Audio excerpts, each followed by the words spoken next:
Holi spirit audio presentation వారి నూతన CD నాకు చాలిన దేవుడవు.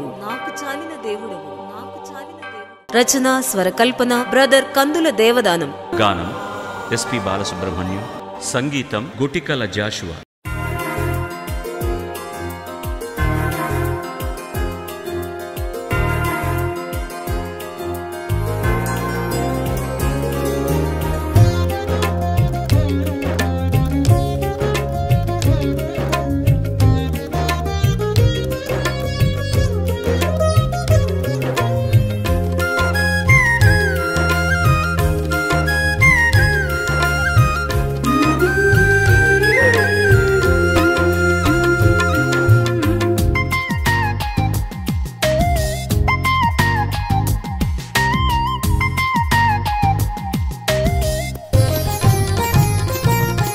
నాకు చాలిన దేవుడవు నీవే యేసయ్యా, ఆత్మతో సత్యముతో ఆరాధించెదను. నాకు చాలిన దేవుడవు నీవే యేసయ్యా, ఆత్మతో సత్యముతో ఆరాధించెదను. నా ఆరాధనకు యోగ్యుడవు, నా స్తుతులపై ఆశీనుడవు. నా ఆరాధనకు యోగ్యుడవు, నా స్తుతులపై ఆశీనుడవు. నీవే యేసయ్యా, నీవే యేసయ్యా, నీవే యేసయ్యా, నీవే యేసయ్యా. నాకు చాలిన దేవుడవు నీవే యేసయ్యా, ఆత్మతో సత్యముతో ఆరాధించెదను.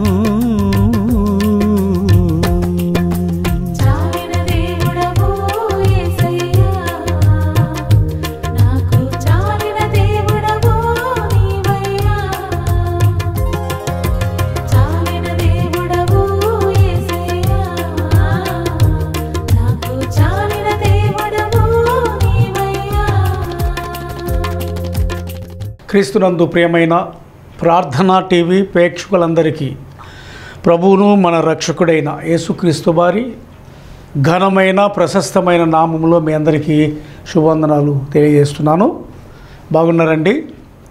సంతోషం. ఇక వాక్యపు లోతునకు మనం బయలుదేరుదాం రండి. మిమ్మల్ని ప్రేమపూర్వకంగా ఆహ్వానిస్తున్నాను. వినగల చెవి, గ్రహించగల హృదయము దేవుడు మనందరికీ దయచేయునుగాక. ఇక వాక్యపు లోతునకు బయలుదేరుతూ ఉన్నాను. పరిశుద్ధ గ్రంథంలో నుంచి లూకా సువార్త 4వ అధ్యాయాన్ని మనము ధ్యానాంశంగా ఈ దినము మనము పరిశుద్ధాత్మదేవుడు మనతో మాట్లాడే రీతిగా, మనల్ని సర్వసత్యంలోనికి నడిపించు రీతిగా మనము పరిశుద్ధాత్మ కదిలికలు, పరిశుద్ధాత్మ శక్తి మనతో ఉండునుగాక. అట్టి కృప దేవుడు మనందరికీ దయచేయునుగాక. ఇక ఈ ఎండకాల వేళలో పరిశుద్ధాత్మ దేవుడు మనతో ఉండి మనము లేఖన పఠనం మనము సంపూర్ణంగా నేర్చుకోవటానికి మంచి అవకాశం. ఈ 40 దినాల ఉపవాస ఈ పరిమాణంలో మనమందరం కూడా మరి కొనసాగుతున్న బిడ్డల కొరకు మనమందరం ప్రార్థన చేయాలి.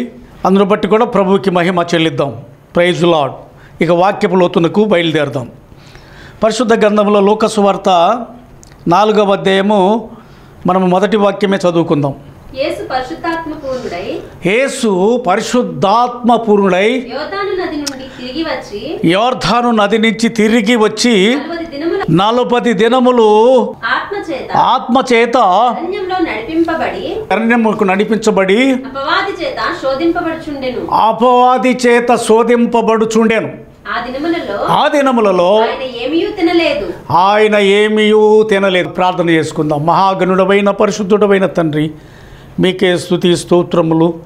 ఈ లేఖనం ప్రజలింపచ్చాయండి, నీ ఆత్మవర్షం కుమ్మరింపచ్చాయండి.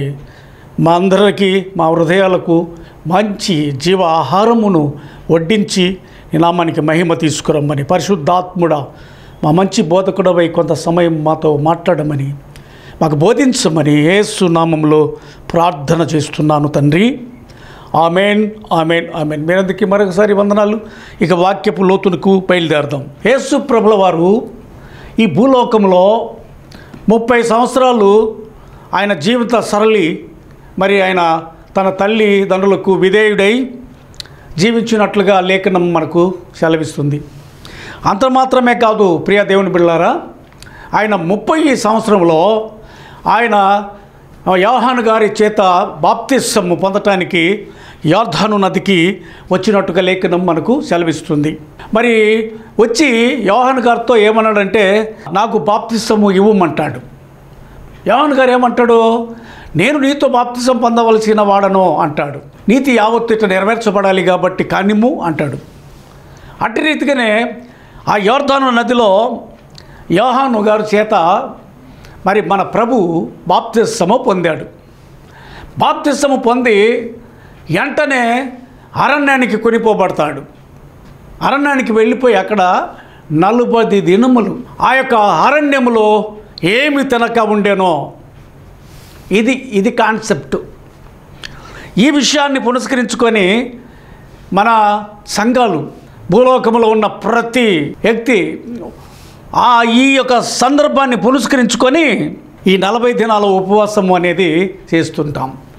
ప్రభు 40 దినాలు ఏమి తినలేదంట. మరి మన ఉపవాసం ఎలా ఉందో ఇవన్నీ కాదు కానీ విషయము, ఆయన ఏమి తినకపోయినా ఆయన దేవుని కుమారుడు, మన కొరకు వచ్చినాడు. మన పాప పంకిలములను పరిహరించడానికి కోసము, ఆయన రక్తములో కడగటానికి కోసము, మన పాపము ప్రతి డాగును తుడిచివేయటానికి కోసము ఆయన వచ్చాడు. లోక పాపమును మోచుకొని పోవు దేవుని గొర్రె పిల్లగా వచ్చాడు ఆయన. అయితే ప్రియ సంగమా, ఇక్కడ గమనించాల్సిన విషయాలు ఏంటంటే, మరి ఆయన 40 దినములు ఉపవాసము చేసి అప్పుడు ఆ సందర్భముగా 40 దినం అయిపోయినప్పుడు బాగా నీరసంగా ఉండి ఆ సమయంలో అపవాది ప్రవేశిస్తాడు. ఇక్కడ విషయం ఏంటంటే, మనం ఎప్పుడైతే బలహీనులమై ఉంటామో అపవాది అప్పుడు మన పక్కకి వస్తుంది అనేది గుర్తెరగలం మనం. దీని భావన ప్రభు దగ్గరికే వచ్చాడు. ప్రభు దగ్గరికి వచ్చి ఏం చేస్తున్నాడు తెలుసా? ప్రభుని శోధిస్తూ అపవాది నీవు దేవుని కుమారుడవైతే రొట్టె అగునట్టు ఈ రాతితో చెప్పుమో. చూసారా? ఏమయ్యా, నువ్వు ప్రభువా, దేవుని కుమారుడువా? నువ్వు దేవుని కుమారుడువని మాకు తెలియాలంటే ఏం చేయాలి? నువ్వు ఇదిగో ఈ రాయి ఉంది చూసావా, ఈ రాతిని రొట్టెగా చేసుకో. నువ్వు బాగా ఆకలి మంట మీద ఉన్నావు కదా, 40 దినములు ఉపవాసం చేసి ఉన్నావు కదా, ఏమి తినకుండా ఉన్నావు కదా, ఈ రాయి ఉంది చూసావా, ఈ రాయిని రొట్టెగా చేసుకో, తినవచ్చుగా, నువ్వు ఆకలి తీర్చుకోవచ్చు కదా. చాలామంది ఎక్స్ప్రెషన్లు ఇలాగనే వేస్తారు. చాలామంది ఈ దినాలలో ఇలాంటి వాళ్ళు కూడా లేకపోలేదు. అపవాది సంతతి, అపవాది పిల్లలు ఇలాంటి ఎక్స్ప్రెషన్లు వేస్తారు. అప్పుడు మనమేం చెప్పాలి? ప్రభు ఏం చెప్పాడు? రొట్టె వలన మాత్రమే జీవించడు మనుషుడు. దేవుని బిడ్డలు రొట్టె వలన జీవించరు, దేవుని నోట నుంచి వచ్చు ప్రతి మాట వలన జీవిస్తారు. ఎంత కొటేషన్ ఇచ్చాడు ప్రభు. అపవాదికి దిమ్మ తిరిగిపోయి ఉంటుంది. మనుషుడు రొట్టె వలన మాత్రమే జీవించడు, దేవుని నోట నుంచి ప్రచురింపబడుతుందే ఆ మాట వలన జీవిస్తాడు అపవాది, తెలుసుకో అంటున్నాడు. చూసారా? మనం కూడా ఏం చేయాలంటే, ఇలాంటి వ్యక్తి ప్రశ్నలు వచ్చినప్పుడు మనం డిస్కషన్ చేయకూడదు. ఎక్కువగా వారితో అపవాది పిల్లలని గమనించి మనము ఎక్కువగా వారితో రిలేషన్ కానీ, వాళ్ళతో మాట్లాడటం కానీ, వారితో ఏకీభవించడం కానీ చేయకూడదు. ఇది దేవుని పిల్లలకు ఉండవలసిన లక్షణం.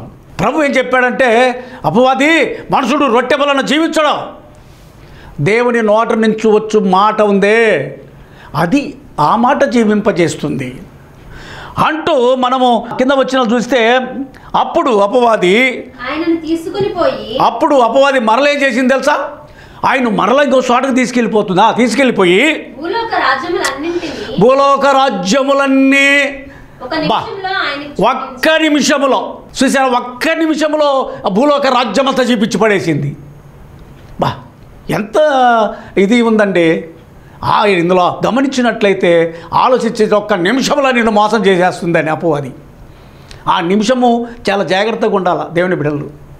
ఆ నిమిషంలో నిన్ను మోసం చేసే నిమిషంలో నువ్వు ఉత్తేజపరచబడి దేవుని కొరకు జీవించే బిడ్డవు మెలకువగలిగి అపవాదికి తగినట్టుగా, అపవాదికి వ్యతిరేకంగా మనము ప్రత్యుత్తరం ఇవ్వాలి.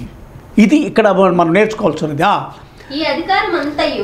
ఈ భూలోకంలో ఉన్న సమస్త అధికారం ఉంది చూసావు దేవుని కుమారుడా, ఇది ఈ అధికారాన్ని నేను దొంగిలించేశా. మళ్ళా నీకు ఇవ్వాలంటే ఈ భూలోక రాజ్యమంతా చూపిస్తున్నాను కదా నీకు, ఈ అధికారం అంతా చూపిస్తున్నాను కదా నీకు ఇవ్వాలంటే నువ్వేం చేయాలి? నువ్వు నాకు సాష్టాంగ నమస్కారం చేయాలంటున్నది. ఈ దినాలలో ఈ నమస్కారాలు ఎక్కువైపోయినాయి. అయ్యగారు వందనాలు, అమ్మగారు వందనాలు ఎక్కువైపోయినాయి. ఈ నమస్కారం చేయకపోతే అదొకలాగా ఉంటున్నారు ప్రజలు. ఇదొకటి అలవాటు అయిపోయింది. ఈ అపవాది చెప్పి నేర్పించింది అన్న మన నమస్కారం అనేది. నమస్కారం పెట్టావు, ఈ భూలోక రాజ్యాలన్నీ అధికారం అంతా నీకు ఇచ్చేస్తా. అప్పుడు ప్రభు ఏమంటున్నాడంటే, నీ దేవుడైన ప్రభువునకు మొక్కి ఆయనను మాత్రము సేవింపవలనని రాయబడి ఉన్నదని నీ వెరుగవా? నీకు తెలియదా? అపవాది ఆయనకు మాత్రమే సేవించాలి, ఆయనకు మాత్రమే మొక్కాలి. జాగ్రత్త ప్రియ సంగమా, నా ప్రియ మిత్రులారా, నా ప్రియ స్నేహితులారా, దేవుని సంగమా, మిత్రమా, నా ప్రియ సోదరి సోదరులారా, జాగ్రత్త. ఎందుకంటే ఈ అంచె దినాలలో అపవాది ఎవరిని మింగుదమా అని గద్దించు సింహములే తిరుగుతుంది. ప్రభు దగ్గరికి వచ్చినది నీ దగ్గరికి రాదా? నీ ఎమ్మడించదా? అప్పుడు నువ్వు వేచిన జ్ఞానం కలిగి ప్రయాణం చేయాలి. ఎక్కడికి వెళ్ళాలన్నా ఆ వేచిన జ్ఞానం లేకపోతే అపవాది చేతుల్లో చిక్కుపడతాం, అపవాది చేతులు హతమైపోతాం అవసరమైతే. జాగ్రత్త. ఇది జాగ్రత్త అనేది చాలా ప్రాముఖ్యం దేవుని సేవకులకి, దేవుని బిడ్డలకి, దేవుని సంఘానికి, దేవునితో రిలేషన్ కలిగి జీవిస్తున్న ప్రతి ఒక్క వ్యక్తికి వివేచన జ్ఞానము అవసరము. దేవుడు ఎలా మాట్లాడాలో నేర్చుకోవాలి. ఎంత చొక్కి సోలిపోతున్న అప్పటికి అపవాదికి ఏమాత్రం చోటు నా ప్రభు ఇవ్వలేదు. మనము కూడా అపవాదికి చోటు ఇవ్వకూడదు, అపవాదికి అవకాశం ఇవ్వకూడదు. అవకాశం ఇస్తే అది దూరిపోతాడు అంతే. అవకాశము ఫస్ట్లో అవ్వ అవకాశం ఇచ్చింది కాబట్టి దూరిపోయి లోకానికి పాపం శాపం తీసుకొచ్చి పెట్టాడు.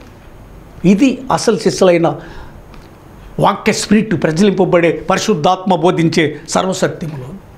కనుక ప్రియ సంఘం, అప్పుడు ప్రభు ఏమంటున్నాడంటే, నీ దేవుడైన ప్రభుకి మొక్కి ఆయన మాత్రము సేవించవలెను.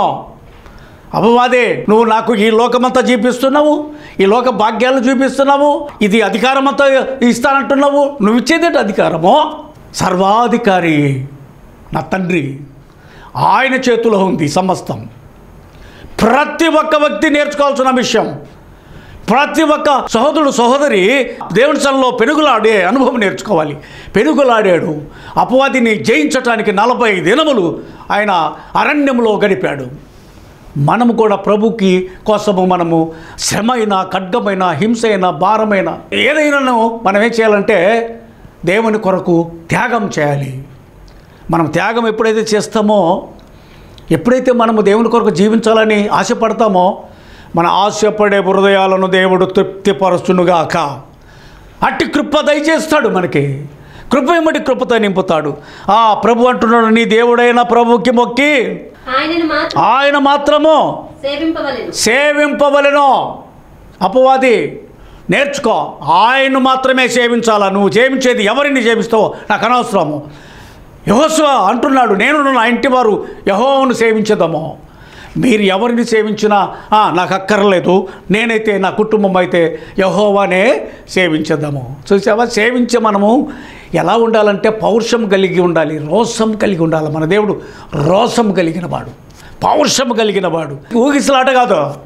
ఇప్పుడు అపవాది చెప్పే మాటలకి నా ప్రభు ఊగిసలాడతలేదో, అపవాదికి బుద్ధి చెప్తున్నాడు. నువ్వు సేవించో, నా ప్రభుని మొక్కో నువ్వు.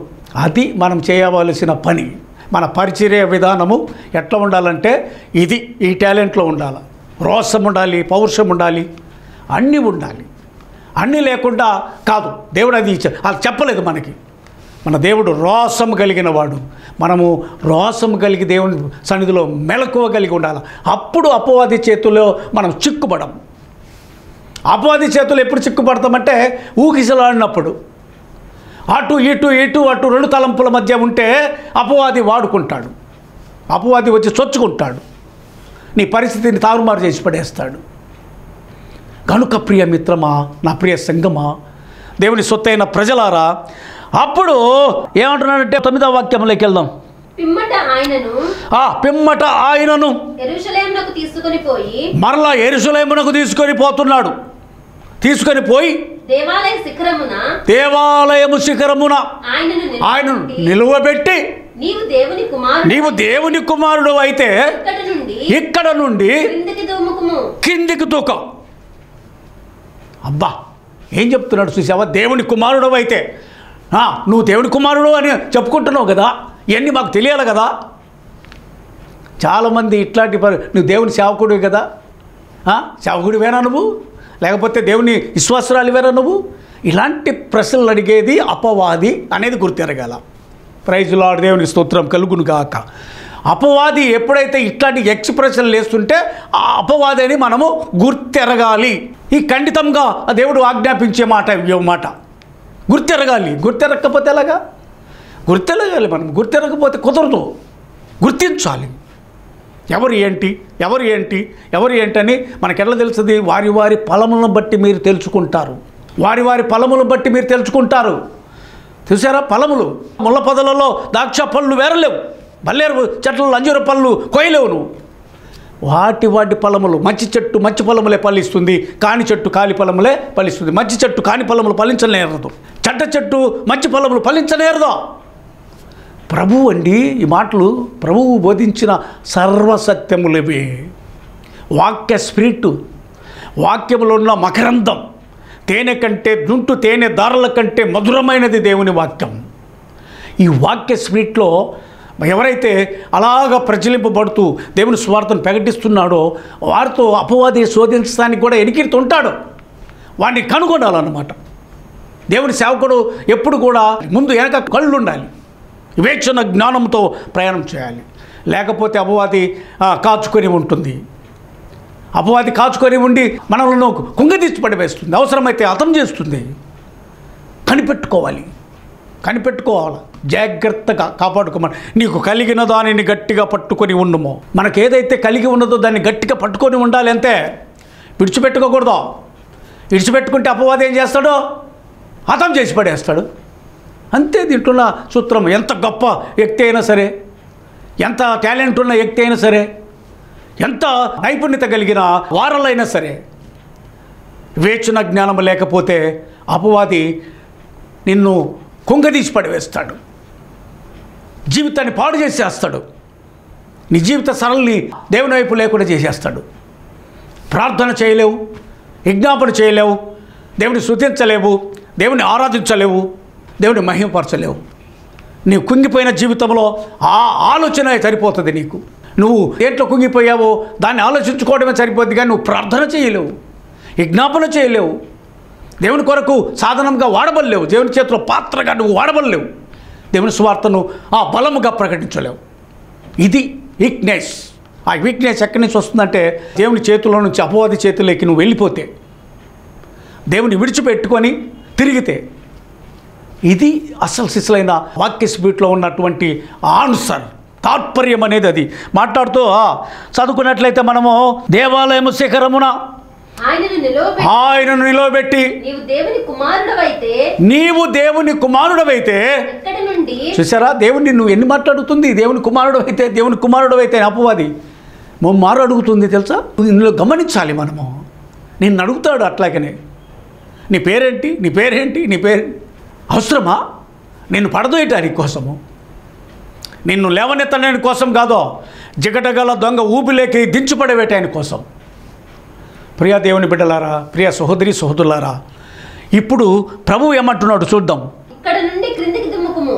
దుమ్ముకుమో నిన్ను కాపాడుటకు నిన్ను గూర్చి తన దూతలకు ఆజ్ఞాపించును. ఆజ్ఞాపించును. తన దూతలు అంటే దేవుని యొక్క దూతలు ఉన్నాయని తెలుసు అపవాదికి, దేవుడు ఉన్నాడని తెలుసు అపవాదికి, దేవుడు చేస్తాడు గొప్ప కార్యాలను తెలుసు అపవాదికి తెలియదు ఏమి లేదు. అది లూసిఫర్ దేవుని దగ్గర ఉన్నది. మొట్టమొదటి సభాపర్వతం మీద దేవుణ్ణి స్తుతించి ఆరాధించేది. కొన్ని శక్తులు ఆ దూతకిస్తే గర్వించి తోయబడి అది మీ అపవాది అనే ఆ దూత. కనుక ప్రియ దేవుని బిడ్డలారా, ఈ లూసిఫరు చాలా గొప్పగా దేవుణ్ణి గణపరిచేది. అలాంటిది అపవాదిగా మార్చబడిందంటే గర్వము నాశనమునకు హేతు. ఈ దూతకు అన్నీ తెలుసు. నిన్ను నీ పాదములకు రాయి తగలకుండా కాపాడుతున్నారు దూతలు, పంపిస్తాడు దేవుడు. దేవుని కుమారుడు అయితే నువ్వు చూసారా ఎన్ని మాటలు, ఎన్ని విధాలుగా చిత్రహింసలు పెట్టినట్టుగా, లేకపోతే దాన్ని విభాగించినట్టుగా, హృదయాన్ని కలవరపరిచినట్టుగా. అయితే ఇక్కడ ఏమంటున్నాడు ప్రభు, అందుకు యేసు నీ దేవుడైనా. చూసావా ఎవరు దేవుడు? ఈ అపవాదికి దేవుడే, అపవాదికి కూడా దేవుడే. ఆయన్ను ఆరాధించింది సభాపర్వతం మీద ఈ లూసిఫర్ అపవాది. నీ దేవుడైనా ప్రభువును శోధింపవలదు. అపవాదే, నువ్వు ఎన్ని పర్యాములు శోధించినా నేను నీ శోధనకి తత్వం కాదు, ఆ స్థితిగతులు కాదు. నువ్వు శోధించి పడదోసిన వాళ్ళను కట్టడానికి వచ్చా, నిలబెట్టడానికి వచ్చా, వారి పాప పంక్తులను తీసిపడేయడానికి వచ్చినా. నువ్వు నన్నేం శోధిస్తావు? నువ్వు శోధించలేవు. అప్పుడు నీ దేవుడైన ప్రభువుని శోధింపవలదని చెప్పబడి ఉన్నది కదా వాక్యం. ఆ ప్రత్యుత్తరం ఇచ్చిన తర్వాత ఏం జరిగిందో, అపవాది ప్రతి శోధనను ముగించి అది విషయమో ఇక్కడ బాగా అర్థం చేసుకోవాలి, గమనించాలి. ఇక్కడ కొంతకాలం అంట, అప్పటికి అయిపోయింది, లొంగేటట్టుగా లేడు, తర్వాత అవకాశం కుదురుతుందిలే, అప్పుడు వచ్చి మరలా కూర్చుంటాను, అప్పుడు ఎవరు కాపాడుతారో చూద్దాము. అదే శిలువ యజ్ఞం అంటే. చాలా మనకు నేర్పిస్తుంది పరిశుద్ధాత్ముడు, మనతో మాట్లాడతాడు పరిశుద్ధాత్మ దేవుడు.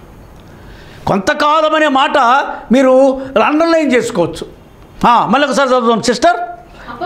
అపవాది ప్రతి శోధనను ముగించి కొంతకాలము ఆయనను విడిచిపోయిన కొంతకాలం అంటే ఎంత? 3.5 సంవత్సరాలు. ప్రైజ్ లార్డ్ చెప్పండి, దేవునికి స్తోత్రం కలుగును గాక. 3.5 సంవత్సరాలు నిన్ను విడిచిపెడతాను, తర్వాత చూద్దు. కానీ ఎంత శోధించింది, తర్వాత ఎంత శోధించినా నా ప్రభు శిలువ యజ్ఞాన్ని నెరవేర్చాడు. రక్తాన్ని సిందించాడు, యవ్వన రక్తాన్ని సిందించి నీ పాపము నా పాపాన్ని కడిగి పడవేశాడు, పవిత్రపరిచాడు. శిలువ యజ్ఞం ద్వారా పాపాలను కడిగిన దేవుడు, భూలోకము పాపము లేదు, కానీ మరలా స్వయంకృత అపరాధముతో ప్రతి ఒక్క వ్యక్తి పాపంలో ఉంటున్నాడు. ఇది సత్యము, లేఖనాల మనకు నేర్పించే సర్వసత్యం ఇదే. ఈ లేఖనాలు మనకేమైతే చెప్తుందో దాని ప్రకారమే మనం ప్రయాణం చేయాలి. మన సొంత జ్ఞానము వేస్ట్, వ్యర్థం అది. కనుక దేవుని బిడ్డలారా, కొంతకాలము ప్రభుని విడిచిపెట్టి సాతానుడు పక్కకి వెళ్ళిపోయాడు. తర్వాత మరి శిలువ యజ్ఞం చేసే ఆ సమయం ఆసన్నమైనప్పుడు అప్పుడు విపరీతంగా శోధించాడు. ఆయనను శిలువ యజ్ఞాన్ని నెరవేర్చాడు ప్రభు. శిలువ యజ్ఞం చేసి ప్రతి మానవుడి పాపములను శాపములను కొట్టి పడవేశాడు. ఆ దేవాలయము తెరను చీల్చి పడివేశాడు. ప్రతి ఒక్క వ్యక్తికి దేవుని రాజ్య వారసులను చేసేసాడు. దేవుని రాజ్యానికి వెళ్తానికి మార్గాన్ని సరళం చేశాడు. అదే ఆ దేవాలయము తెర చినిగిపోవటం అంటే. అతి పరిశుద్ధమైన స్థలములోకి ప్రతి ఒక్క వ్యక్తిని నడిపించాడు దేవుడు. ప్రభు అంటే చాలు, రా నా కుమారుడా. ఎంత గొప్ప దేవుడో! ఆయనే సృష్టికర్త, ఆయనే ఆ సర్వాధికారి, ఆయనే నిన్న నేడు ఏకరీతిగా ఉన్న దేవుడు, మహనీయుడు. ఆయనే మన దేవుడు, మన రక్షకుడు, మన ప్రాణప్రియుడు. మన ప్రాణనాథుడు, మన జీవాధిపతి. ఈ యొక్క మనిషిలో జీవాత్మ ఉంటేనే, లేకపోతే ఎందుకు పనికిరాదు ఈ శరీరం. కనుక ప్రియ దేవుని బిడ్డలారా, మనం గమనించాలి. ఎంతకాలము మనము రోజు ఇట్లనే గడుపుకుంటే కుదరదు. దేవుని కొరకు కొంత సమయాన్ని గడిపే వారిగా ఉండాలి. దేవుని కొరకు కొంత పని చేసేవారిగా ఉండాలి. దేవుని ఇంతగా మనలా హెచ్చించిన దేవునికి మనం కృతజ్ఞతలు చెల్లించబద్దులమై ఉన్నాము. ఆరాధించే యోగ్యత కావాలి, స్తుతించే యోగ్యత ఉండాలి. దేవుణ్ణి మోకరించి ప్రార్థన చేసే అనుభవం ఉండాలి. మోకరించి ప్రార్థన జీవితం ఉండాలి. ప్రార్థించాలి. ప్రార్థన శక్తి కలిగి బలమైనది. ప్రార్థన వివేచన కలిగిస్తుంది ప్రార్థన ద్వారా. కనుక ప్రియ దేవుని పిల్లలు, వాక్య సత్యంలో ప్రయాణం చేయాలి. నిత్యము దీన్ని ధ్యానించాలి. వాక్యాన్ని మనం ఎప్పుడైతే ధ్యానిస్తూ ఉంటామో మనము ఆకువాడక కలకాలము ఫలములు ఇచ్చు చెట్టు వలె ఉంటాం. మన ఆత్మీయ ఫలములు ప్రతి ఒక్క వ్యక్తికి పంచుతాం. ఆత్మీయ ఫలములు పంచుతాం. ఆత్మీయ ఫలములు మనలో ఉంటే ఎదుటి వ్యక్తికి పంచుతాం. అదే మనం తెలుసుకోవాల్సినది. ప్రభువు నేర్పించిన ప్రతి మాటలో, ప్రతి విషయంలో శ్రేష్టమైన ఈవులు దాగి ఉన్నవి. వాటిని మనము వెలికి తీసుకొని ఈ లోకయానంలో ప్రయాణం చేయాలి. మనం ఎంతకాలము ఇట్లాగా కొనసాగించుకున్న ఒక సంవత్సరాలు గడిచిపోతాయి, దినాలు గడిచిపోతాయి, నెలలు అన్నీ గడిచిపోతూనే ఉంటాయి. నెక్స్ట్ సంవత్సరాలు వస్తూనే ఉంటుంది. మనము హ్యాపీ న్యూ ఇయర్ అంటాము, లేకపోతే ఇతరత్ర అంటాము. అవన్నీ నో. ప్రభుతో మనం ఎంతకాలము గడిపాము, ప్రభుతో మనం ఎంతకాలం ప్రయాణం చేశాము. ప్రభువు ఈ లోక యానంలో 3.5 సంవత్సరాల మజిలీలో ప్రయాణంలో ఆయన సర్వ సృష్టికి ఏమి కావాలో ఆ జీవ వాక్యాన్ని పంచిపెట్టాడు. కనుక మనము కూడా ఈ యొక్క శ్రమల దినాలలో మనము ప్రయాణం చేస్తున్న మనము నేర్చుకోవాల్సింది ఏంటంటే, నిత్యము ఎడతెగక ప్రార్థన చేయాలి. నిత్యము ఎడతెగక దేవుణ్ణి కలిగి జీవించాలి. నిత్యము ఆయన సన్నిధిలో గడపాలి. ఆయన లేఖనాలు బోధిస్తూ ఉండాలి. లేఖనాలు చదువుతూ ఉండాలి. అట్టి కృప, అట్టి మహిమ చేరము ఈ వాక్యం మీద ప్రతి కుటుంబానికి, ప్రతి బిడ్డకు దేవుడు దీవెన ఆశీర్వాదములు కుమ్మరింపబడునుగాక. అట్టి కృప దేవుడు మనందరికీ దయచేయునుగాక. దేవుడి వాక్యమును దీవించి ఆశీర్వదించునుగాక. ప్రార్థన చేసుకుందాం. తల్లు వంచండి, కళ్ళు మూయండి.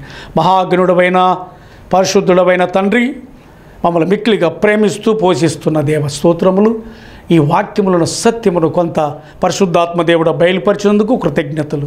ఈ వాక్యమును ప్రతి హృదయంలో ఇమిడి ఉండటానికి కృప దయచేయండి, విస్తరింపచేయండి. ప్రతి బిడ్డను దీవించి ఆశీర్వదించండి. ప్రతి కుటుంబము నాయన ఈ యొక్క పరీక్షలు కానీ ఇవన్నీ జరుగుతున్నవి. ప్రతి బిడ్డ పరీక్షలు రాసిన ప్రతి బిడ్డ ఎదురు చూస్తున్న ఆ అనుభవంలో మీరు ఉత్తీర్ణత మంచి ఉత్తేజపరచమని, ఉల్లాసింపజేయమని, సంతసింపజేయమని ప్రతి బిడ్డలను ప్రభా మీ నాయకుల యవనస్తులను దీవించండి. నీ ఆత్మవర్షం కుమ్మరింపచేయమని యేసు పరిశుద్ధ నామములో స్తుతించి ప్రార్థిస్తున్న తండ్రి.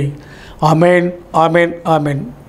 మన తండ్రి అయిన దేవుని నుండి, కుమారుడైన యేసు క్రీస్తు ప్రభుల వారి నుండి, పరిశుద్ధాత్మ దేవుని అన్యోన్య సహవాసము సన్నిధి మనకును సకల పరిశుద్ధులకును సదాకాలము తోడయుండునుగాక. Amen, amen, amen. God bless ఇవ్వండి. మీ అందరికీ మరొకసారి వందనాలు. Praise lord.